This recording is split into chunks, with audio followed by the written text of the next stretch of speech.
ध्वनि करते रहना।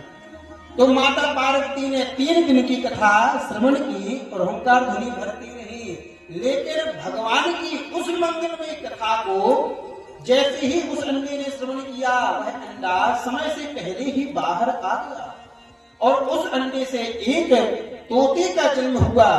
तोता अर्थात मिट्ठू।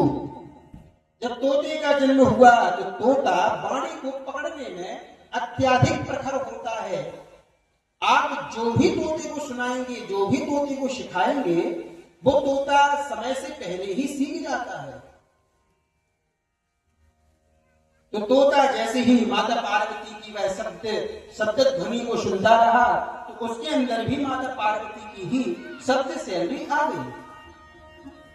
माता पार्वती तो सो गई, लेकिन तोते ने हुंकार ध्वनि भरना प्रारंभ कर दिया। अगर हुंकार ध्वनि बंद हुई तो शायद कथा भी विराम हो सकती है।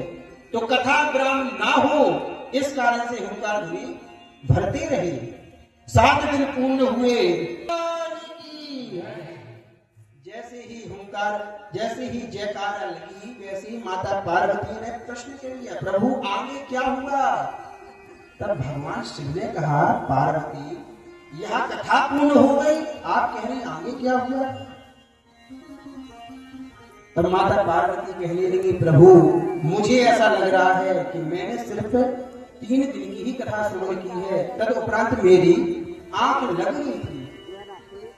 कहते देखिए, सुनने में अत्यधिक मन उनका नहीं लगता है।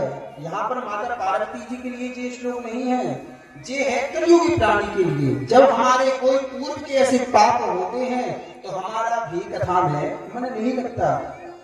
पूर्व जन्म के पाप से हरि चर्चा सुहाय, के ऊंघे के लड़ पड़े के उठ के चल जाए।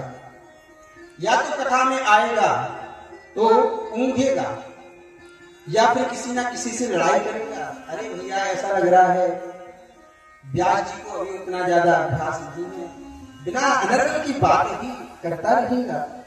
थोड़ी देर में कहने लगेगा व्यास मंच तो बढ़िया जमाया है, लेकिन पीछे जरा बैनर होता तो और भी लोग खिल के आ जाता। तो जो तर्की व्यक्ति होते हैं उनका कहीं